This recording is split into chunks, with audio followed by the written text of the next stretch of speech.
Okay, so good morning, Anna Turney. Thank you for being part of our Motivation Inspiration project during these challenging times. Anna Turney, GB Paralympic skier, motivational speaker, and executive coach. Please tell me about yourself. How did it all start? Well, thank you firstly for having me on. I mean, I'm really honoured to be interviewed by you. You know, you've had Turney Thompson and really incredible people. So what an honour to be here. So how did it all start? I had a pretty active upbringing, able-bodied, grew up on a farm in the middle of nowhere, Northamptonshire, and I discovered snowboarding, loved snowboarding, and ended up, when I was 26, doing a snowboard competition where you jump big jumps, 30-foot jumps, and there's 4 of you. It's called border cross, and you all race down this course with the big turns and big jumps, and I got it wrong, crashed over one of the jumps, and woke up the next day in hospital to be told that I'd never walk again. I'd broken my back, T11 about belly button height, and sort of, I suppose, realised that I was very likely to face the rest of my life in a wheelchair, which was terrifying. But I came to disability with having grown up knowing someone who'd had a spinal cord injury, who was a mum of another girl who rode horses that I knew, and she rode a quad bike. She got out, this lady, she was like a family friend, and she seemed normal, like she was just another mum. And so I think, and I didn't really see any negative from it. I remember being quite scared about becoming spinally injured because I did dangerous sports, but I didn't see the negative that society can bring. So I went into being spinally injured and a wheelchair user quite naive, but also quite positive in a way, which really helped me. And then I went on, I discovered that you could do skiing. I saw and spoke to somebody who was a skier only like 5 weeks after breaking my back. Right. And that really changed things for me. Like, that was like kind of like a light at the end of the tunnel, something I could look forward to and aspire to doing. And that really drove me on. You know, when you're lying in hospital, having a bad day, in pain, being miserable, and scared, I always had that picture of him skiing at the end of my wall. And I just, like, that picked me up and drove me forwards. And I went on to learn how to ski, join the British team, compete in 2 Paralympic Games, and, you know, win World Cup medals, have amazing experiences doing that. And yeah, then I went on and met my husband. Now I'm a mum, and life's pretty amazing, really. Fantastic. Thinking about your career and thinking about being at the top of that hill before you actually go off, you know, down the slope, what was the first, when you first time you did that, what was that feeling like of actually being, I mean, was it like a sense of freedom? Well, I had really looked forward to learning to ski. You know, I lay there in hospital all that time, moved home with my mum, rehabbed. Every day my mum had me get up and do physio exercises, and like, I got fitter and stronger. I started playing wheelchair basketball, which was amazing. For me, it was actually the first time I got in a wheelchair basketball chair and had a go at playing, was the first time that I forgot that I was disabled. Because, you know, it was so fun being in this chair and I was just doing a really cool sport. And I totally forgot that I was miserable about being disabled. And then anyway, I went on, I learnt to ski, found it really difficult to start with, actually, which was a bit of a shock because I'd expected to just love it, roll on, you know. I remember being at the top of a hill and actually feeling really scared and just thinking, what am I doing? First race I was in, I actually got there, a little tiny race, but I totally freaked out and like couldn't breathe, sort of panicked, and I actually pulled myself out and said, no, I'm not ready for this yet. you know. It took time to build up my confidence and learn. And I did, like, every single day, I did psychological training, visualization, imagery, like positive self-talk, all of those psychological techniques to try and train my mind as well as training my body. So yeah, it was scary. And even sitting there at the top of the downhill, in the downhill alpine skiing race, you're going at 70 or 80 miles an hour on a single ski, sitting down, racing. And I don't think anyone is not just a little bit scared, however much they say that, like, yeah, you know, the bravado. But I think, like, the adrenaline's all out when you're racing downhill, but it's amazing as well. Like, the buzz is incredible. I mean, do you still ski, or is that something that's you know, moved on and you look at other sports now? Or I love other sports as well, but I will always ski when I can afford it. I mean, no, it's not a cheap sport, but it's my absolute passion. I love being up there in the mountains, you know, with friends, with people you love. I can ski and basically down pretty much anything with other people, with a bit of support sometimes, you know. Like, if I fall over in really deep powder, it's hard to get up again. But yeah, I will always ski. I love it. But I just love the outdoors, kayaking, and I haven't done that much of it, but I love, like, being in nature. I love hand cycling, tennis, wheelchair basketball. I'll have a go at anything, really. I mean, what, you know, you say, you know, all these things motivate, but who really inspired you to, after your accident, who really motivated you to push yourself and you know, and get back onto, you know, where you should be or what wanted to be? I'd say there's various people. I worked with a physio who helped me. He actually gave up his time and taught me how to swim again. He was a triathlete, and so he'd meet me before. He'd go off, do his lake swim, meet me in the pool, swim with me, and then he'd go off to work at 8:30 or whatever. He really inspired me, because he just said, you just got to get up, just push a little bit further every day, you know, small steps, but keep on doing what you need to do. So he motivated me. And actually, on the way to one of those swimming sessions, my dad was driving me, and because I'd been abroad, I couldn't get money to get a car, you know, the Motability car for the first year. We met a girl on a handbike, just cycling along this little country lane, and we drove past her, and then I said, Dad, turn around, let's look. So we drove past her again, and then he stopped, and so we watched her go past, and then he turned around again, and he, like, leapt out the car, and I was going, Dad, no, she's training, like, you can't interrupt her.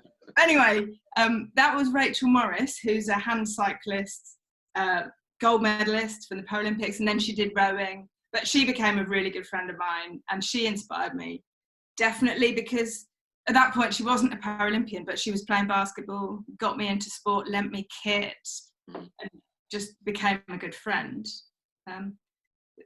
Yeah, lots of people though, you know. When I was in hospital, I met someone who was working for Backup, the charity for spinally injured people, teaching wheelchair skills, and Dave, and he was just a volunteer teaching wheelchair skills, but he was just a friendly bloke and kind of encouraging. You know, he inspired me to get out there and have a go at doing, you know, the back wheel balance, where you go on the back wheels of your wheelchair and drop down curbs or steps or whatever. I think a lot of the time I was inspired by other spinally injured people that I saw just out and about, not necessarily sports people, just people who were getting on with their lives and out there, you know, doing stuff and having fun and living life. So I was inspired and also quite intrigued. So I just wanted to learn all the time. So I was like, oh, how do you do that? Trying to watch what people were doing. And it is amazing. I mean, you know, you talk about watching other people and being inspired, but that's the thing, isn't it? I mean, you know, you think about lockdown and what's going on in the world at the moment, but it's about people reconnecting and about supporting each other. And I think, you know, when you go through, as you say, through an accident or through some incident, or, you know, even born with a disability, you need those kind of people to actually look at and say, well, how have they done that to support themselves, to push themselves even further? And that really impacts on people's lives. I mean, you talk about who people inspire you and motivate you, but how do you, you know, you talk about your motivational speaking and your executive coach. How do you inspire others now yourself and motivate people? Well, I think it's really important that we do what we're really passionate about and we focus on what we love. So, of course, you know, you have to do other things, but if you can be inspired by yourself, you know, we all have something inside us that's really powerful and really strong. We just have to tap into that. And I speak in schools and in businesses, and I really encourage this, you know, think about what you love and focus on that, and think about your dream, think about your team, the people around you, who do you need to help you get there, and then think about your routine. What do you need to do? It's like me training every single day to after I came out of hospital to get a bit stronger, and then doing the psychological training. That was my routine. So Right. dream team routine, I think, is really powerful. I'm going to hand over to Owen now, obviously, because you talk about resilience quite a lot. So Owen, over to you. Yeah. There you go. I was just telling the builder to be quiet as well at the same time. Apologies. Anna, I've looked very carefully at your TED Talks and other online videos, and really you talk very positively about the conversion between mainstream and disabled sport and your experience of that. But you also talk about lying in the hospital bed after the accident. What is it about you that meant that you were resilient enough to really, in a sense, get back on the horse or get back on the slopes almost straight away, or start that journey straight away? Well, it inspired me. I really wanted to get out and do something fun. I was sitting there thinking, how am I going to live a normal life as a wheelchair user? And how am I going to have fun if I can't do sport? And so I think I was inspired by the idea of sport. I had really good support. So my family, I felt very loved. I felt very much like Anna. Or, you know, I always felt like, yeah, I'd had this horrible injury, but I was still very much myself. I've got my brothers who've been amazing, and nothing's really changed. Same with my friends, you know, they treat me exactly the same. So I think we all have resilience within us. You know, I know your son is 7 or 8, has been diagnosed with a disability, but I think children are amazing at this. I feel like we have this resilience within us, but somehow like society and culture sort of knocks it out of us in many ways. And I think kids are a great example of this. They just get on with life. My mum was a huge inspiration for me because she's had some tough times in her life, and me becoming spinally injured was one of them. But she's quite a tough lady, but she's always just found a way to just get on with it and sort of think positively. Of course, if you're suffering with depression or have, you know, it's not always easy to think positively, but if we can find something that inspires us, then that helps with the positivity, I think. So for me, learning that I could ski, you know, that was brilliant. I knew I would love it. And I had that to look forward to, having a go. I think it's really important to encourage people to try things. And I think sometimes society sort of discourages that a little bit. So I always go into places and say, like, you know, maybe you don't know what you love, you don't know what you want to do, but try different things. You will find something eventually, and you won't know until you try it. Fantastic. Does that answer your question? Yeah, that really does, and it's interesting that answer's different to some of the answers that we've had before in these series of interviews. So it's really interesting, and I think your transformation from skiing to the snowboarding from a disabled perspective, it was absolutely amazing. You also talked in some of your videos about the really hard training that you first had when you joined the GB squad. What type of resilience or motivation did you need there to really keep on with that training that you initially found difficult? Well, in a way, for me, it was all a bit of an adventure. Like, I broke my back in 2006. I started skiing a year later, so very quickly, really. You know, I started basketball a few months later. I started skiing a year later when the doctors would allow me to. And then I was on the British team the next year. So I was less than 2 years injured, and I was away on camp with the British team, which is pretty quick. So for me, like, there was loads of new stuff, loads of adventure, loads of excitement. In terms of training, it didn't really feel that tough. It felt quite fun, I suppose. Maybe I'm just looking back at it positively, because it was really tough in many ways, but having support was amazing. Like, I'd snowboarded at quite a high level, but I'd never had any support at all. I wasn't part of GB. I didn't have any psych. I didn't even have a coach. You know, I was just trying to go at it on my own. So to have a coach, to have someone telling me how to train, like I was under the TAS, Talented Athlete Scholarship Scheme. So I had the University of Birmingham telling me, this is how you should train. You know, you need to build up these muscles, whatever it was. And so suddenly I was really supported, which was amazing. And I was inspired by the team, because there I was with the best people in Britain. I mean, it was amazing. And they were fun, they were nice, there was quite a lot of joking, you know, like, it was a pretty good atmosphere. So that kind of kept me going. It was more towards the end of my career. So after Vancouver, I came sixth, which was Vancouver 2010, which was amazing for me. And that was 4 years after I broke my back. So to do that well in my first Paralympics was wonderful and felt amazing. And then I went on, I started winning World Cup medals, which were, again, this time I set my sights really high, and it became tougher because it all became a bit more serious. Not that it wasn't serious before, but it was serious and an adventure and fun. But after Vancouver, it became a bit tougher, because I was just striving the whole way. I felt like I wasn't good enough a lot of the time, and I was constantly trying to get better. It became less of a fun adventure and more of a slog, I suppose. And so what helped me get through that was people back home.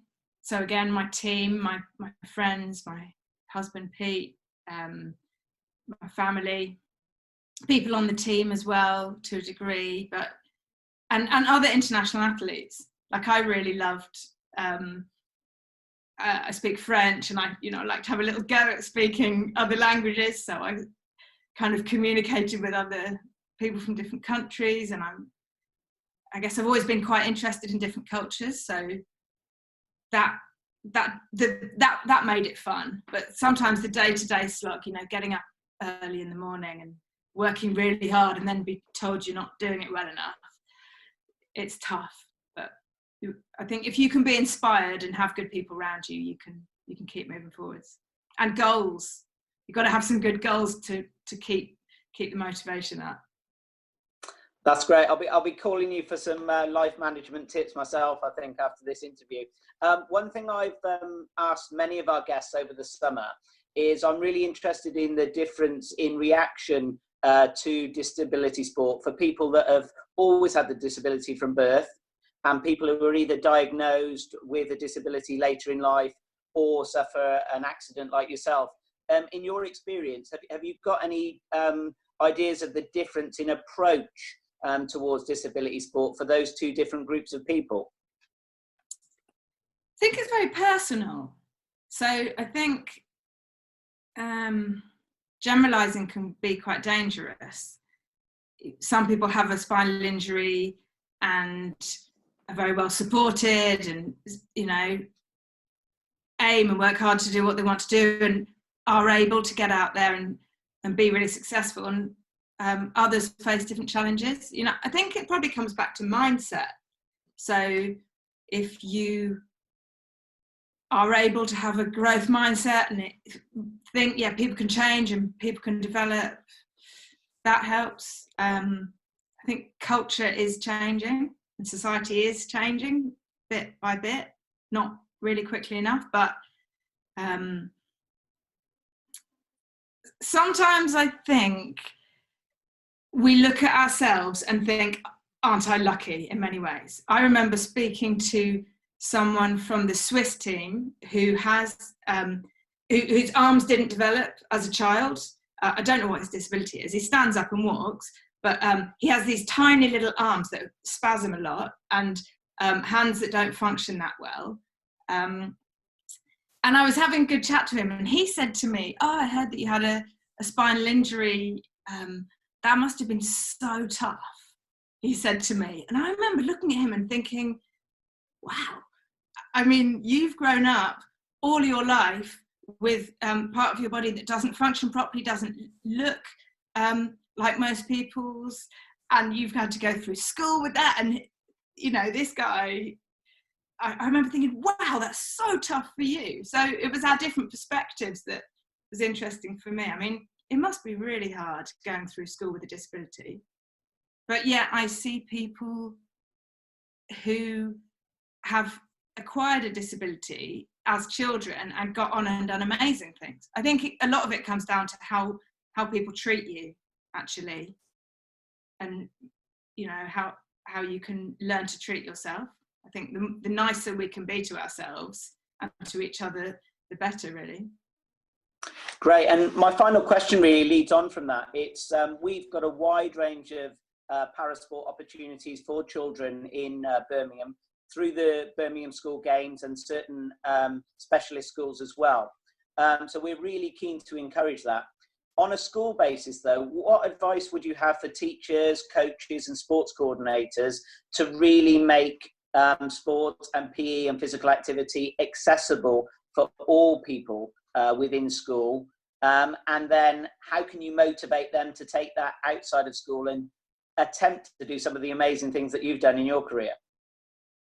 I think it's down to teachers to be open-minded, to do the training, and to teachers and all adults really to try and believe in these kids. I've worked in Victoria School in Birmingham for the last couple of years with some amazing young people, and the head of PE is absolutely brilliant. You know, it's a special school, and so everything's adapted, and she's trying to do that.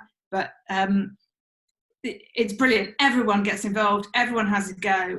These kids, some of the young people that I worked with, set up a little internal school games thing, competition, and they got everyone. And it was brilliant seeing the other children work together. So I think if you can draw in other children and young people and try and help everyone be inclusive, I think that can be really powerful.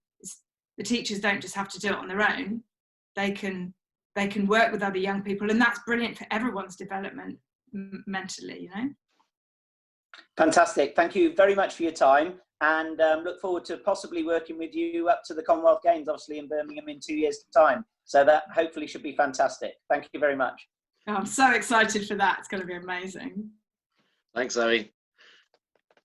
Okay, thinking about what you said about mindset, Anna, you know, we talk about mindset, and obviously with disability, mindset is a massive thing. And, you know, you look at children in the mainstream setup with a disability. I mean, I worked for Hull Green Secondary School for 10 years with inclusion, and you're right, their ability to just get on with it is amazing. And, you know, that mindset obviously needs to be encouraged all the time. What would you say about, you know, the importance of inclusion and diversity now, and why is it so important? I think it's essential.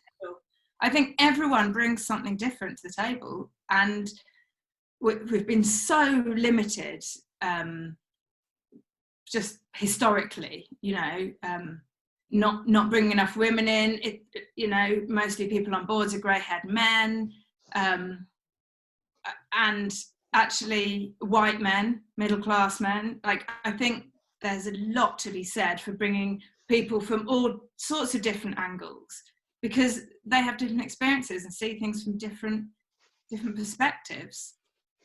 That's the beauty of coaching, actually, because you can be stuck in some sort of way of thinking, and the coach can sort of ask you questions and help you see things from a slightly different perspective, and it can be completely revolutionary, really, when you're able to see something from, even if it's you seeing something from a different perspective. It's really powerful.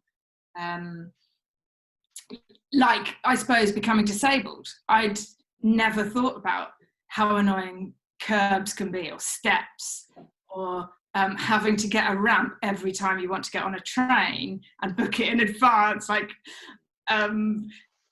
and all of these little things you don't think about. But I have mums coming up to me, noticing them, because suddenly they've got a pushchair and they're infuriated by steps everywhere. So suddenly they gain a new perspective. I think the more diverse we can be and inclusive, the stronger we become as a nation, as human race. We see things from different perspectives. As disabled people, we've become, and this is generalizing, but I think most disabled people are very good at problem solving, because there you are, you're in a situation, you're faced by something that society has put in the way of you, like a very high counter or loads of steps, or people talking to someone else rather than talking to you, although you're the person asking the questions. You have to find a solution to that, and you get very good at that. And yet society and companies often don't see the positives of bringing disabled people in, and I think they're really missing a trick. Do you think that's changed because of the pandemic, and people have had to really think about what they're doing now, or is that are there still is there still issues at the moment regards to people shielding, struggling with anxiety and stress, or is that because obviously we're more, looking at the statistics, we're 40% more now on social media, and it highlights a lot more different things that are going on at the moment. Thinking about lockdown, thinking about the pandemic, what do you see as the disability and inclusion at the moment in with regards to the lockdown? I think flexible working has got to be really positive for everyone, whether you're looking after children or you've got a disability and it's just easier to work from home sometimes. And I think also companies are realising that the productivity is still as high, if not higher sometimes, because you can still work until 6-7 o'clock at night, and then you can switch off the laptop, job done. You don't have to sit in a car and commute for ages. I think there are definitely positives to come out of that, and hopefully to some degree positivity for disabled people because of the future of more flexible working. But I do think there's a risk that this pandemic will put people, more vulnerable people, at more of a disadvantage. Like, it's going to be tougher for people who have less money. It's going to be much harder to find work. We've got a huge recession ahead of us. I don't want to be the voice of doom, but we are going to face struggling, difficult times. I think if we can take the positives from it and try and encourage the people in power to be inclusive and to recognise the importance of diversity, then I think we can move forward positively. Fantastic. And thinking about your career, and we've talked a lot about inclusion and everything, but you've had a massive career, and you're moving on now to an executive coach. But what's the fondest achievement or moment that you've had in your career? Thinking about all the things that you've done, what really stands out in my sporting career? Mm-hmm. Winning World Cup silver in teen in France in one of the speed races. That was a massive positive for me. That was my second World Cup medal. That was great. But, I mean, winning, coming sixth in Vancouver. I said winning. It felt like a win, coming sixth. That was amazing. I think I missed out on a Paralympic medal.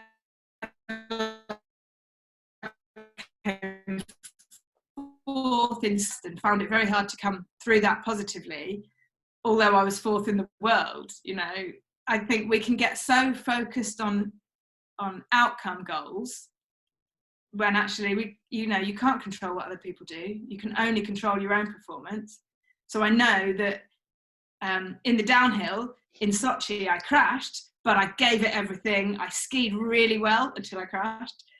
Actually, I'm proud of that. That although it was disappointing outcome, the performance was pretty good. Do you think? I mean, looking at Paralympic skiing, has it moved forward? Have we got better skiers coming through now? More improved skiers, the high level. Yeah, I mean, some of the skiers are absolutely phenomenal. Definitely, yeah, it's coming. I think, like all sports, really, it's getting better and better and better. The more competition, the more people practice, the better the technology, the better the support, because we didn't have any funding. Well, we had a little bit of funding, but I had to pay like £20,000 or £30,000 a year just to do my sport. So working really hard at trying to get sponsorship. I worked part-time throughout my career. And now, well, Pyeongchang, we did really well in, we've started to win medals. Some of the vision impaired skiers, Kelly Gallagher won the first gold in Sochi, and then Millie Knight, the young vision impaired lass, did brilliantly. Yeah, I mean, and not just them, loads of other athletes as well. We've done really well, but we've not got very many sitting athletes. So any wheelchair users or people who could be sitting athletes out there, skiing is great fun, and it's a bit better funded now. So get down to your local snow dome and have a go. I know the snow dome down in Hemel Hempstead is opening up. So fantastic. Are you still coaching? Are you being part of that coaching setup, or is that something you look to in the future? No, I'm not a qualified ski coach. I'm just working with business people. Just, I say. No, I'm not. Actually, despite being a skier, I get very cold. My legs get very cold, and I don't know if I could be a coach sitting out on the ski hill for hours on end. But I do work for TAS, and I'm a lifestyle support advisor for Birmingham University. So I do mentor athletes, which I love. It's brilliant to be able to do that. So I mean, it's great to work for UK sport or the EIS somehow. But, I mean, you are a great ambassador for the Paralympic movement, and the setup for GB as well. I mean, obviously, that experience, is amazing. Talking about obviously your motivational message and inspiration during these challenging times, what would you say to people who are struggling, have anxiety issues, been in lockdown? We are coming out of restrictions, but you hear on a daily basis possibly the local lockdowns, secondary spikes. What would you say to the NHS, key workers, people who are still shielding? What would your message be of motivational support? I'd say that if you're suffering with anxiety, depression, and mental health, get support. There is support out there. Speak to your GP. It's really important to look after yourself mentally, and talk to people. A friend if you're young, and talk to a trusted adult. talk about it. I think we have to talk about these difficulties, and maybe in a way the pandemic is helping that, because there is more to talk, I think, about difficulties. And I think the more we talk, the more these things are normalised. It's like disability, you know. Get out there and be open about things, because that will help. And it is normal to feel anxious at this time. It's really difficult, and also it's really unique. Everyone is facing challenges in really different ways. So just make sure you get out there and talk to people and get the support you need. And for the NHS, well, I'm actually married to a physio,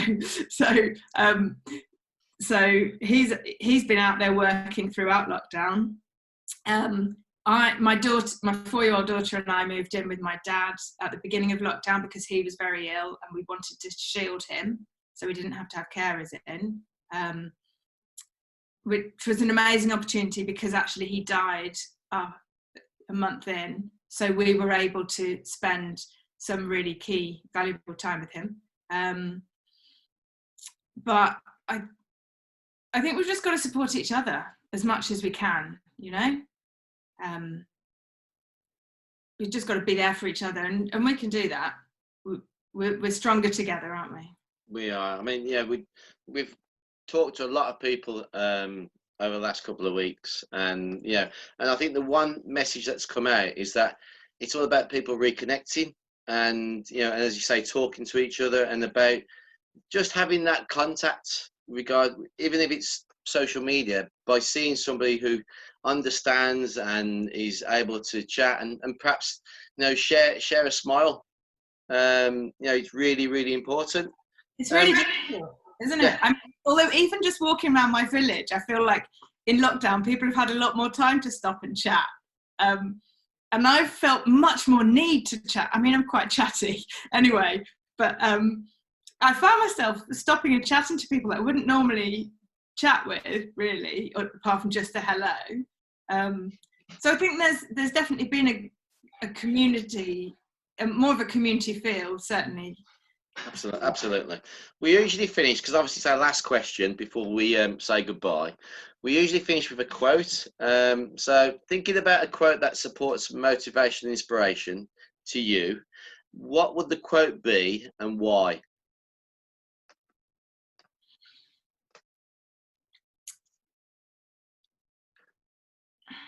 I think I'd say, believe in yourself. You can do it. Whatever it is, you can do it. Just work hard and have a go. And I'd say that because I think that's what's helped me throughout. I was inspired, and I had the support to help me believe in myself, and I had other people believing in me, which I know a lot of people don't have. And I can't imagine how tough that must be. But we've all got something within us. I said it at the beginning, we've all got something really powerful within us. Just focus on that thing you love and work hard and use the support around you. Anna Turney, GB Paralympic skier, motivational speaker, executive coach. It's been a pleasure to speak to you. Owen, always a pleasure. Thank you so much. Stay safe, take care, and hopefully we'll do this again. Thank you. You take care. Thanks, Anna. Bye-bye, Anna. Bye.